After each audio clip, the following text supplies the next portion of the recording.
এক রাজ্যে এক রাজা ছিল। সে রাজার অনেক ধন সম্পত্তি ছিল।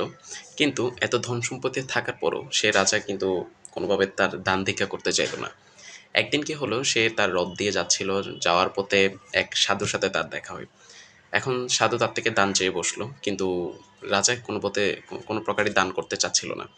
এখন সেই সময় সে রাজার রথের ঘোড়া মল ত্যাগ করছিল, এবং সেই দৃশ্য তাদের সামনেই ঘটেছিল, যেহেতু সে সাধু বলেছিল যে কি, তুমি সেই মল আমাকে দান করো, অর্থাৎ সেই মলটা আমাকে দিয়ে দাও, কারণ তোমার কিছু না কিছু আমাকে দিতে হবে, এরকম একটা রিকোয়ারমেন্ট সে সাধু দিয়েছিল।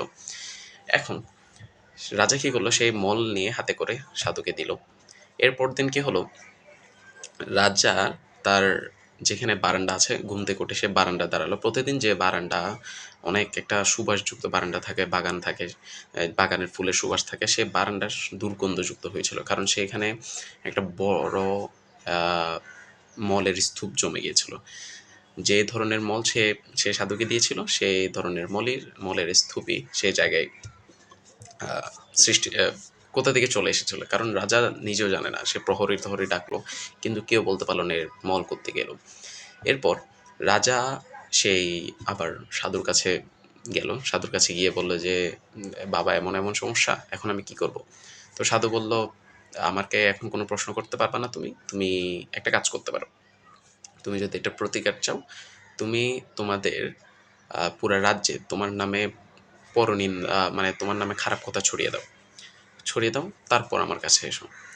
তো তারপর কি করলো, আহ, যখন রাজা তার রাজ্যে গিয়ে তার সকল প্রহরী, মানে ওভারঅল সবার মুখে মুখে রাজার একটা দুর্নাম ছড়িয়ে দিল, তখনই রাজার এরপর দিন সকালে উঠে খেয়াল করলো কি, তার বাগান ঠিক আগের মতো সুবাসযুক্ত হয়ে গেল। তো রাজা আবার কি করলো, সে সাধুর কাছে ফিরে গেল। সাধু তখন আর মানে রাজা তখন সাধুকে বলল যে বাবা, এটা কি চমৎকার হয়ে গেল। তো তখন সাধু বলল যে কি, লোকে যখন তোমার নামে খারাপ কথা বলছিল, তখন তোমার পাপের ভাগগুলো আস্তে আস্তে লোকের কাঁধে গিয়ে পড়েছিল। ওই মলগুলো হচ্ছে সব তোমার পাপ, সেই সবগুলো তোমার প্রজাদের মধ্যে ভাগ হয়ে গিয়েছিল। সো আপনারা যখন মানুষের নামে খারাপ কথা বলবেন, বা কেউ আপনাদের নামে খারাপ কথা বলবে, সমস্যা নেই, বলতে দিন, কারণ তখনই আপনার পাপের ভাগটা তার কাছে গিয়ে পড়ছে। সো প্যারা নেওয়ার কিছু নাই। এটাই বলা ছিল, বেস্ট উইশেস।